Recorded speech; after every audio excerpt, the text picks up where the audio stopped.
quand la tristesse arrive, je sais tu es là, toujours près de moi. Bon mercredi, bienvenue à votre émission La Victoire de l'amour. J'espère que vous allez bien, qu'on se prépare à vivre une belle journée. Et comme on le fait tous les mercredis, on rejoint notre ami, le bon docteur Gaétan Brouillard.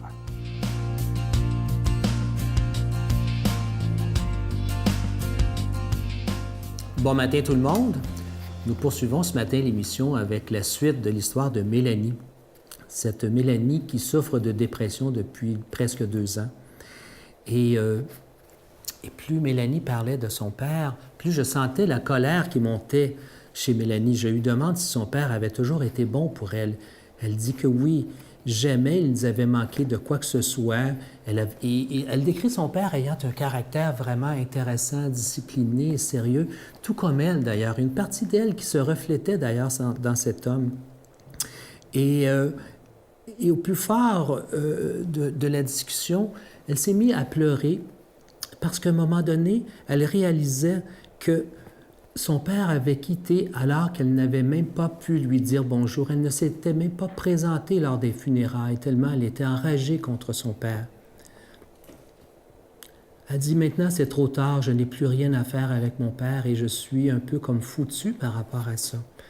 Et elle réalise graduellement que sa fatigue et sa dépression ont débuté justement dans les mois qui ont suivi le décès de son père. Je lui propose donc une technique de visualisation, une technique de méditation. Et justement pour qu'elle retourne à l'intérieur d'elle. Et j'explique à Mélanie qu'elle aura de meilleurs résultats si elle peut voir la situation clairement et parler avec son cœur d'enfant, délaissant justement ce passé difficile qui n'a plus de place chez elle.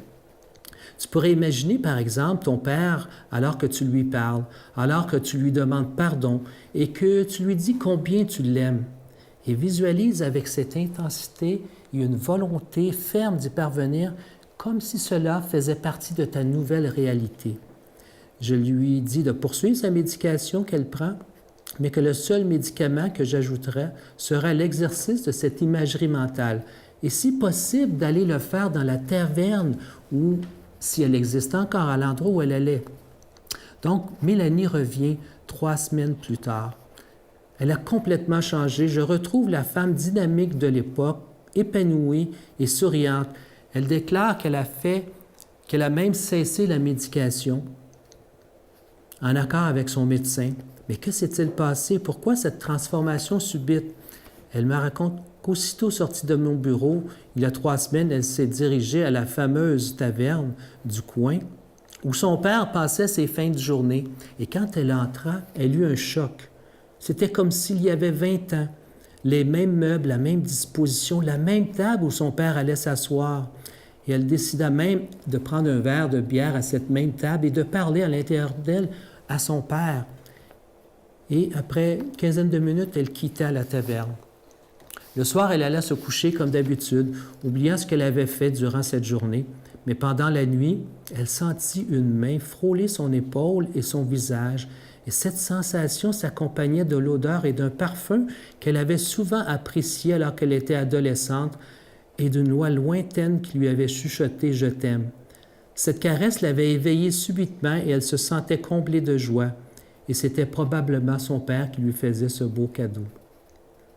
Voyez à quel point il est important de ne pas laisser avec ces peines que nous avons à l'intérieur de nous. Nous pouvons faire grandement avec des techniques aussi simples que cette méditation de visualisation. Bonne journée tout le monde. Notre Père qui es aux cieux, que ton nom soit sanctifié, que ton règne vienne, que ta volonté soit faite sur la terre comme au ciel. Donne-nous aujourd'hui notre pain de ce jour. Pardonne-nous nos offenses comme nous pardonnons à ceux qui nous ont offensés. Ne nous laisse pas entrer en tentation, mais délivre-nous du mal, car c'est à toi qu'appartient le règne, la puissance et la gloire pour les siècles des siècles. Amen. Donne-moi rendez-vous dans l'éternité, qu'il faut croire toujours en toi. Mais mon Dieu, j'ai besoin de toi, comme lui savoir dresser la table gens de toute la terre. Prends mon cœur, je l'ai gardé pour toi, mon Dieu. La victoire de l'amour, c'est la force de la foi. On a tous un rendez-vous dans les bras de Jésus. Toujours avec une grande joie que je vous présente ce beau cadeau du mois. Il s'agit ce mois-ci d'un chapelet en bois d'olivier. Il est fait à la main, il est déjà béni, bien entendu. Mais comme je vous disais les autres semaines, ce qu'il y a de particulier, c'est que ça n'est pas fait dans une usine. C'est fait à la main, comme je vous disais, par une communauté religieuse du Mexique, à Mexico précisément. Et la supérieure nous a envoyé un message en nous remerciant de tout cœur, la Victoire de l'amour, de faire fabriquer les chapelets chez eux, parce que eux, ça leur permet d'aider aussi les plus démunis. Vous savez qu'il y a beaucoup de pauvreté au Mexique, à Mexico, entre autres. Alors, les religieuses peuvent aider les plus démunis. Alors, je vous rappelle que c'est avec un don de 25 $ et si vous en voulez deux, avec un don de 40 $. Et je vous rappelle, ce n'est pas fait dans une usine, c'est fait vraiment par une communauté religieuse. Et elle nous disait dans un message, évidemment, que lorsqu'elles travaillent pour faire ces chapelets, elles le font dans la prière. Alors, je vous donne l'adresse. La Victoire de l'amour, casier postal 120, succursale Boucherville à Boucherville, le J4B 5EC, je vous la redonne. La Victoire de l'amour, casier postal 120, succursale Boucherville à Boucherville, le J4B 5E6. Également par téléphone, par carte de crédit du lundi au jeudi, de 8h à 5h, dans le 514-523-4433, 523-4433 ou sans frais, le 1-888-811-9291, 1-888-811-9291 et aussi sur notre site Internet, le www.lavictoiredelamour.org. Merci de tout cœur de votre grande générosité. Je vous rappelle ce beau chapelet, ce cadeau du mois pour le mois d'août, un chapelet en bois d'olivier qui est fait à la main et il est déjà béni. Merci de tout cœur de votre grande générosité et de votre prière.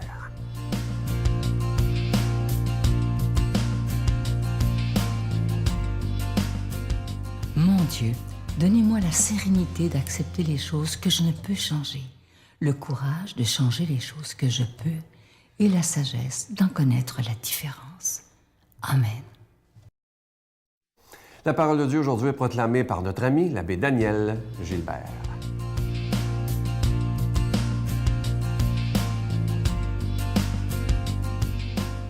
Jésus disait à ses disciples, « Si ton frère a commis un péché, va lui parler, seul à seul, et montre-lui sa faute. S'il t'écoute, tu auras gagné ton frère. S'il ne t'écoute pas, prends encore avec toi une ou deux personnes, afin que toute l'affaire soit réglée sur la parole de 2 ou 3 témoins. S'il refuse de les écouter, dis-le à la communauté de l'Église. S'il refuse encore d'écouter l'Église, considère-le comme un païen et un publicain. Amen, je vous le dis, tout ce que vous aurez lié sur la terre sera lié dans le ciel, et tout ce que vous aurez délié sur la terre sera délié dans le ciel. Encore une fois, je vous le dis, si 2 d'entre vous sur la terre se mettent d'accord pour demander quelque chose, ils l'obtiendront de mon Père qui est aux cieux. Quand 2 ou 3 sont réunis en mon nom, je suis là, au milieu d'eux. Acclamons la parole de Dieu. Alors, bonjour à tous et toutes. Toujours une joie de vous retrouver. J'espère que vous allez bien ce matin. En tout cas, la parole de l'Évangile est là justement pour nous aider à faire en sorte que ça aille de mieux en mieux dans notre vie. Surtout si on traverse des moments difficiles ou des moments de conflit avec nos proches. Vous savez, on le sait, hein, quand on a des chicanes avec des amis, c'est toujours difficile de se réconcilier. On dirait que notre orgueil est blessé, puis qu'on ne veut pas passer par-dessus pour refaire des ponts. C'est triste quand on y pense, parce qu'on sait qu'on a tous besoin de ces amitiés-là. Hein? Bon, je vous parle de ça ce matin parce que j'ai été témoin dernièrement d'un conflit vécu par des proches que j'aime beaucoup et qui s'étaient vraiment brouillés à tel point qu'ils ne se parlaient plus depuis un bon bout de temps. Puis ça me faisait de la peine de voir ça. Et vous savez, on dit souvent que le temps arrange les affaires. Hein? Mais des fois, il faut donner un petit coup de pouce au temps en faisant des démarches pour se rapprocher de l'autre. Et ce qui m'a frappé dans cette situation-là, c'est qu'ils étaient tous les deux des grands croyants, hein, des gens de foi. Et ce qui les a poussés effectivement un jour à se parler et à se réconcilier, ben c'est cette parole de l'Évangile ce matin. Si ton frère a commis quelque chose contre toi, va donc lui parler seul à seul. Vous savez, je remarque souvent que quand on vit un conflit avec quelqu'un, on a tendance des fois à aller parler de ça avec d'autres personnes. Et c'est ça qui creuse souvent le fossé entre la personne concernée.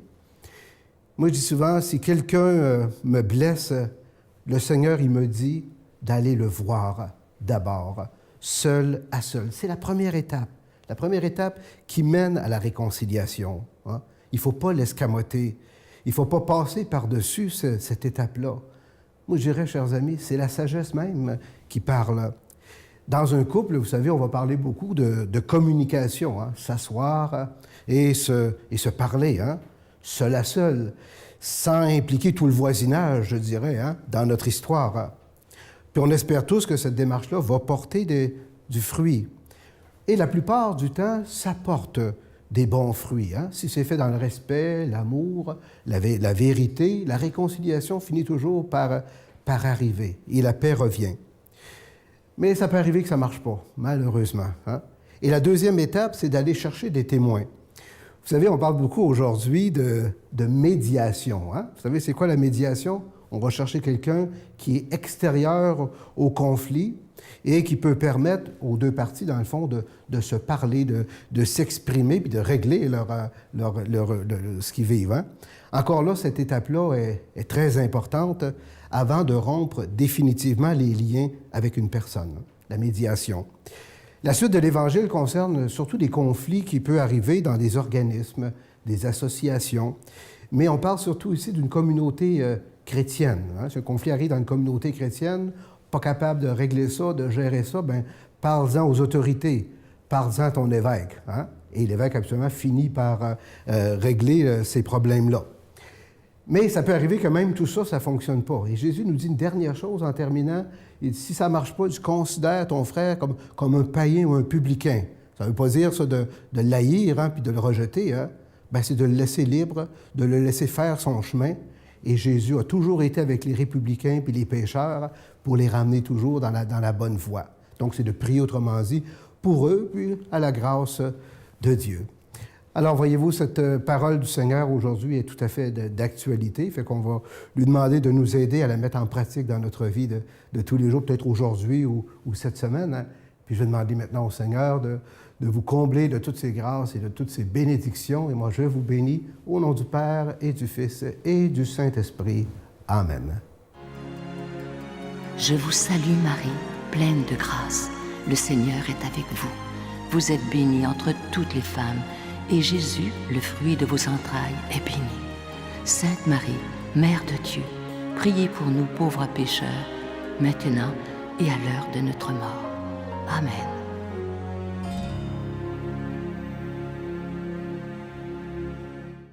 Je vous laisse avec une pensée que j'aime beaucoup. Elle est très courte, mais elle est très belle et elle veut dire beaucoup. Ça dit ceci: le passé est un lieu de référence et non un lieu de résidence. Je vais vous la répéter parce qu'il y a tellement de gens qui vivent dans le passé.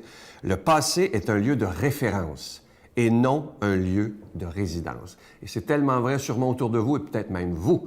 Vous êtes toujours dans le passé en disant « c'était beaucoup mieux dans mon temps ». Pas vrai. Chaque époque a sa beauté. Et moi, je pense qu'il faut être dans la gratitude, dans ce qu'on vit présentement dans notre pays, dans notre ville, peu importe. Tout est beaucoup plus facile maintenant. Alors, au lieu de dire c'était beaucoup mieux dans le temps, regardons ce qu'il y a de beau aujourd'hui. Bye. De se plaindre, vous devez juste prendre conscience que ça ne fait que sauver votre ego dans l'instant. Ça ne résout pas votre problème.